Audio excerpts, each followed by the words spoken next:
सुनेंगे मुंशी प्रेमचंद द्वारा लिखित कहानी सच्चाई का उपहार।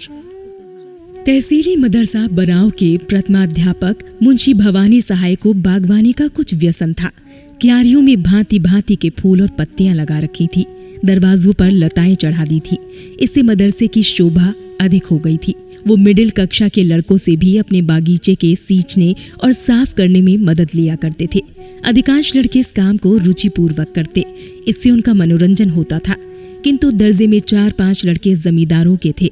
उनमें ऐसी दुर्जनता थी कि ये मनोरंजक कार्य भी उन्हें बेकार प्रतीत होता। उन्होंने बाल्यकाल से आलस्य में जीवन व्यतीत किया था।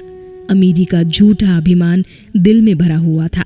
वो हाथ से कोई काम करना निंदा की बात समझते थे। उन्हें इस बागीचे से घृणा थी। जब उनके काम करने की बारी आती तो कोई ना कोई बहाना करके उड़ जाते। इतना ही नहीं, दूसरे लड़कों को बहकाते और कहते, वाह, पढ़े फारसी बेचे तेल। यदि खुरपी कुदाल ही करना है तो मदरसे में किताबों से सिर मारने की क्या जरूरत। यहाँ पढ़ने आते हैं, कुछ मजूरी करने नहीं आते। मुंशी जी इस अवज्ञा के लिए उन्हें कभी कभी दंड दे देते थे। इससे उनका द्वेष और भी बढ़ता था। अंत में यहाँ तक नौबत पहुंची कि एक दिन उन लड़कों ने सलाह करके उस पुष्प वाटिका को विध्वंस करने का निश्चय किया। 10 बजे मदरसा लगता था, किंतु उस दिन वो 8 बजे ही आ गए और बागीचे में घुसकर उसे उजाड़ने लगे।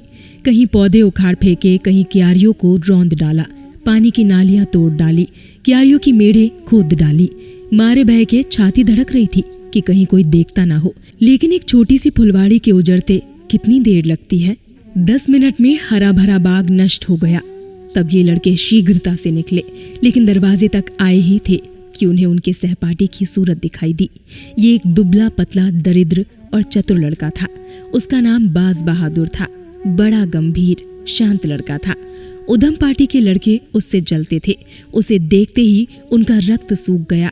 विश्वास हो गया कि इसने जरूर देख लिया। ये मुंशी जी से कहे बिना ना रहेगा। बुरे फंसे, हाज कुशल नहीं है। ये राक्षस इस समय यहाँ क्या करने आया था। आपस में इशारे हुए कि मिला लेना चाहिए। जगत सिंह उनका मुखिया था। आगे बढ़कर बोला, हाँ, जितने सवेरे कैसे आ गए। हमने तो आज तुम लोगों के गले की फांसी छुड़ा दी। लाला बहुत दिख दिया करते थे, ये करो वो करो, मगर यार देखो, कहीं मुंशी जी से जड़ मत देना, नहीं तो लेने के देने पड़ जाएंगे। जयराम ने कहा, कह क्या देंगे, अपने ही तो हैं। हमने जो कुछ किया है वो सबके लिए किया है, केवल अपनी ही भलाई के लिए नहीं। चलो यार, तुम्हें बाजार की सैर करा दे, मुंह मीठा करा दे। बाज बहादुर ने कहा, नहीं, मुझे आज घर पर पाठ करने का अवकाश नहीं मिला, यहीं बैठकर पढ़ूंगा। जगत सिंह, अच्छा, मुंशी जी से कहोगे तो ना। बाज बहादुर, मैं स्वयं कुछ ना कहूंगा, लेकिन उन्होंने मुझसे पूछा तो। जगत सिंह, कह देना मुझे नहीं मालूम। बाज बहादुर, ये झूठ मुझसे ना बोला जाएगा। जयराम, अगर तुमने चुगली खाई और हमारे ऊपर मार पड़ी तो हम तुम्हें बिना पीटे ना छोड़ेंगे। बाज बहादुर, हमने कह दिया कि चुगली ना खाएंगे, लेकिन मुंशी जी ने पूछा तो झूठ भी ना बोलेंगे। जयराम, तो हम तुम्हारी हड्डियां भी तोड़ देंगे। बाज बहादुर, इसका तुम्हें अधिकार है। 10 बजे जब मदरसा लगा और मुंशी जी भवानी सहाय ने बाग की ये दुर्दशा देखी तो क्रोध से आग हो गए। बाग उजड़ने का इतना खेद न था जितना लड़कों की शरारत का। यदि किसी सांड ने दुष्कृत्य किया होता तो वो केवल हाथ मलकर रह जाते, किंतु लड़कों के इस अत्याचार को सहन न कर सके।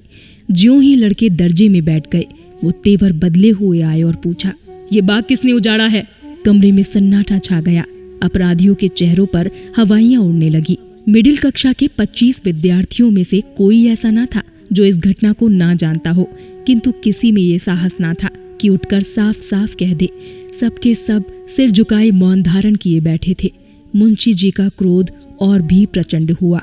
चिल्लाकर बोले, मुझे विश्वास है कि ये तुम ही लोगों में से किसी की शरारत है। जिसे मालूम हो स्पष्ट कह दे, नहीं तो मैं एक सिरे से पीटना शुरू करूंगा, फिर कोई ये ना कहे कि हम निरपराध मारे गए। एक लड़का भी ना बोला। वही सन्नाटा। मुंशी जी, देवी प्रसाद तुम जानते हो। देवी, जी नहीं, मुझे कुछ नहीं मालूम। शिवदत्त, तुम जानते हो। जी नहीं, मुझे कुछ नहीं मालूम। बाज बहादुर, तुम कभी झूठ नहीं बोलते, तुम्हें मालूम है। बाज बहादुर खड़ा हो गया। उसके मुखमंडल पर वीरत्व का प्रकाश था। नेत्रों में साहस झलक रहा था। बोला, जी हाँ। मुंशी जी ने कहा, शाबाश, अपराधियों ने बाज बहादुर की ओर रक्तवर्ण आंखों से देखा और मन में कहा, अच्छा। भवानी सहाय बड़े धैर्यवान मनुष्य थे। यथाशक्ति लड़कों को यातना नहीं देते थे, किंतु ऐसी दुष्टता का दंड देने में वो लेश मात्र भी दया न दिखाते थे। छड़ी मंगाकर 5 अपराधियों को 10-10 छड़ियां लगाई, सारे दिन बेंच पर खड़ा रखा और चाल चलन के रजिस्टर में उनके नाम के आगे काले चिन्ह बना दिए। बाज बहादुर से शरारती पार्टी वाले लड़के यूं ही जला करते थे। आज उसकी सच्चाई के कारण उसके खून के प्यासे हो गए। यंत्रणा में सहानुभूति पैदा करने की शक्ति होती है। इस समय दर्जे के अधिकांश लड़के अपराधियों के मित्र हो रहे थे। उनमें षड्यंत्र रचा जाने लगा कि आज बाज बहादुर की खबर ली जाए, ऐसा मारो कि फिर मदरसे में मुंह न दिखाए। ये हमारे घर का भेदी है। दगाबाज बड़ा सच्चाई की दुम बना है। आज इसे सच्चाई का हाल मालूम हो जाएगा। बेचारे बाज बहादुर को इस गुप्त लीला की जरा भी खबर ना थी। विद्रोहियों ने उसे अंधकार में रखने का पूरा यत्न किया था। छुट्टी होने के बाद बाज बहादुर घर की तरफ चला। रास्ते में एक अमरूद का बाग था। वहां जगत सिंह और जयराम कई लड़कों के साथ खड़े थे। बाज बहादुर चौंका, समझ गया कि ये लोग मुझे छेड़ने पर उतारू हैं, किंतु बचने का कोई उपाय ना था। कुछ हिचकता हुआ आगे बढ़ा। जगत सिंह बोला, आओ लाला, बहुत राह दिखाई, आओ सच्चाई का इनाम लेते जाओ। बाज बहादुर, रास्ते से हट जाओ, मुझे जाने दो। जयराम, जरा सच्चाई का मजा तो चखते जाइए। बाज बहादुर, मैंने तुमसे कह दिया था कि जब मेरा नाम लेकर पूछेंगे तो मैं कह दूंगा। जयराम, हमने भी तो कह दिया था कि तुम्हें इस काम का इनाम दिए बिना ना छोड़ेंगे। ये कहते ही वो बाज बहादुर की तरफ घूंसा तान कर बढ़ा। जगत सिंह ने उसके दोनों हाथ पकड़ने चाहे। जयराम का छोटा भाई शिवराम अमरूद की एक टहनी लेकर झपटा। शेष लड़के चारों तरफ खड़े होकर तमाशा देखने लगे। ये रिजर्व सेना थी जो आवश्यकता पड़ने पर मित्र दल की सहायता के लिए तैयार थी। बाज बहादुर दुर्बल लड़का था। उसकी मरम्मत करने को वो 3 मजबूत लड़के काफी थे। सब लोग यही समझ रहे थे कि क्षण भर में ये तीनों उसे गिरा लेंगे। बाज बहादुर ने देखा कि शत्रुओं ने शस्त्र प्रहार करना शुरू कर दिया, तो उसने कनखियों से इधर उधर देखा। तब तेजी से झपटकर शिवराम के हाथ से अमरूद की टहनी छीन ली और 2 कदम पीछे हटकर टहनी ताने हुए बोला, तुम मुझे सच्चाई का इनाम या सजा देने वाले कौन होते हो? दोनों ओर से दांव पेच होने लगे। बाज बहादुर था तो कमजोर, पर अत्यंत चपल और सतर्क था। उस पर सत्य का विश्वास हृदय को और भी बलवान बनाए हुए था। सत्य चाहे सिर कटा दे, लेकिन कदम पीछे नहीं हटाता। कई मिनट तक बाज बहादुर उछल उछल कर वार करता और हटाता रहा, लेकिन अमरूद की टहनी कहाँ तक थाम सकती। जरा देर में उसकी धज्जियां उड़ गई। जब तक उसके हाथ में वो हरी तलवार रही, कोई उसके निकट आने की हिम्मत न करता था। निहत्था होने पर भी वो ठोकरों और घूंसों से जवाब देता रहा, मगर अंत में अधिक संख्या ने विजय पाई।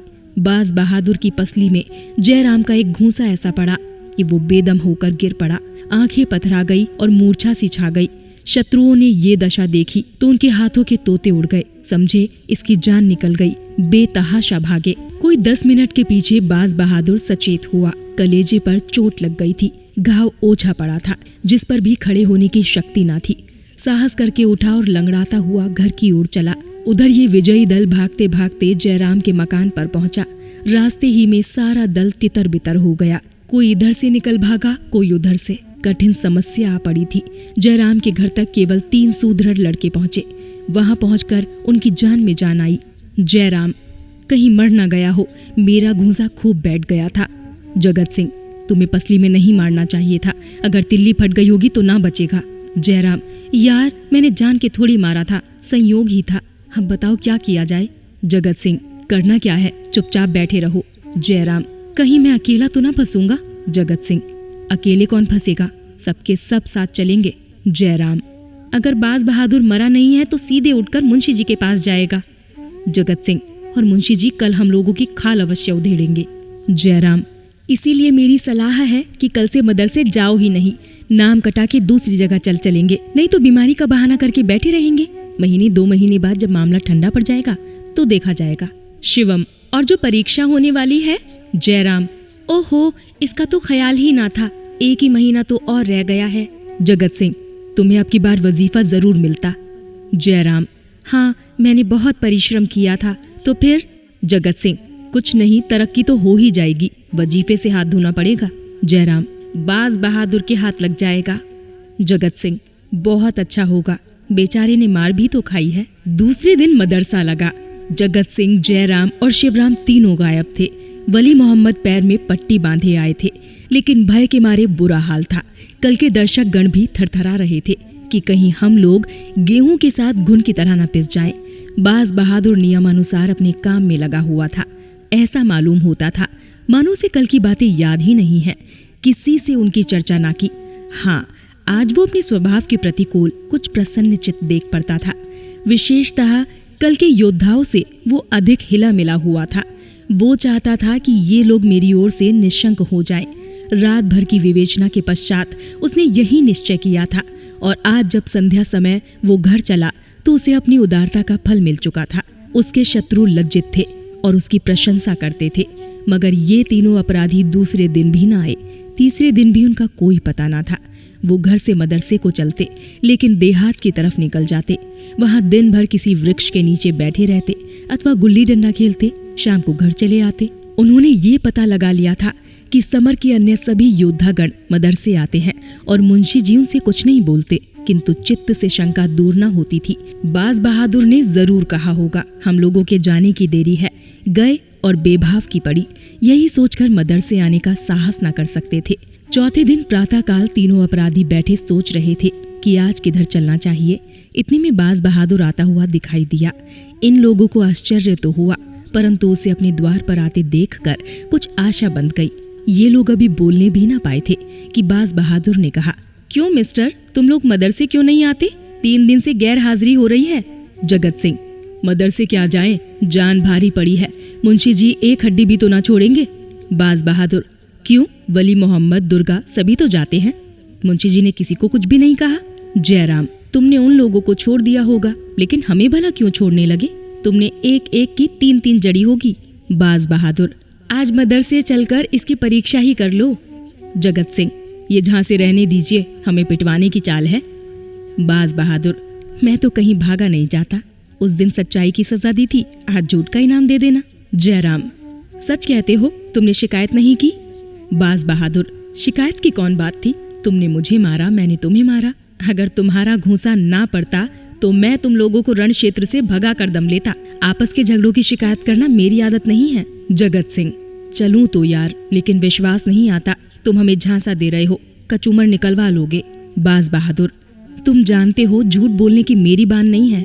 ये शब्द बाज बहादुर ने ऐसे विश्वासोत्पादक रीति से कहे कि उन लोगों का भ्रम दूर हो गया। बाज बहादुर के चले जाने के पश्चात तीनों देर तक उसकी बातों की विवेचना करते रहे। अंत में यही निश्चय हुआ कि आज चलना चाहिए। ठीक 10 बजे तीनों मित्र मदरसे पहुंच गए, किंतु चित्त में आशंकित थे। चेहरे का रंग उड़ा हुआ था। मुंशी जी कमरे में आए। लड़कों ने खड़े होकर उनका स्वागत किया। उन्होंने तीनों की ओर तीव्र दृष्टि से देखकर केवल इतना कहा, तुम लोग 3 दिन से गैर हाजिर हो। देखो दर्जे में जो इम्तिहानी सवाल हुए हैं उन्हें नकल कर लो। फिर पढ़ाने में मग्न हो गए। जब पानी पीने के लिए लड़कों को आधा घंटे का अवकाश मिला तो तीनों मित्र और उनके सहयोगी जमा होकर बातें करने लगे। जयराम, हम तो जान पर खेलकर मदरसे आए थे, मगर बाज बहादुर है तो बात का धनी। वली मोहम्मद, मुझे तो ऐसा मालूम होता है वो आदमी नहीं देवता है। ये आंखों देखी बात ना होती तो मुझे कभी इस बात पर विश्वास ना आता। जगत सिंह, भलमनसी इसी को कहते हैं। हमसे बड़ी भूल हुई कि उसके साथ ऐसा अन्याय किया। दुर्गा, चलो उससे क्षमा मांगे। जयराम, हाँ, तुम्हें खूब सूझी, आज ही मांगते हैं। जब मदरसा बंद हुआ तो दर्जे के सब लड़के मिलकर बाज बहादुर के पास गए। जगत सिंह उनका नेता बनकर बोला, भाई साहब, हम सबके सब तुम्हारे अपराधी हैं। तुम्हारे साथ हम लोगों ने जो अत्याचार किया है उस पर हम हृदय से लज्जित हैं। हमारा अपराध क्षमा करो। तुम सज्जनता की मूर्ति हो, हम लोग उज्जड, गंवार और मूर्ख हैं। हमें अब क्षमा प्रदान करो। बाज बहादुर की आंखों में आंसू आए।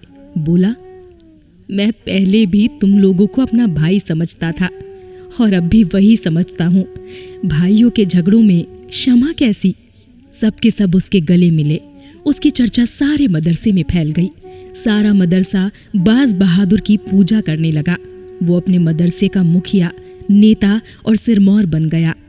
पहले उसे सच्चाई का दंड मिला, अब की सच्चाई का उपहार मिला। तो ये थी कहानी सच्चाई का उपहार।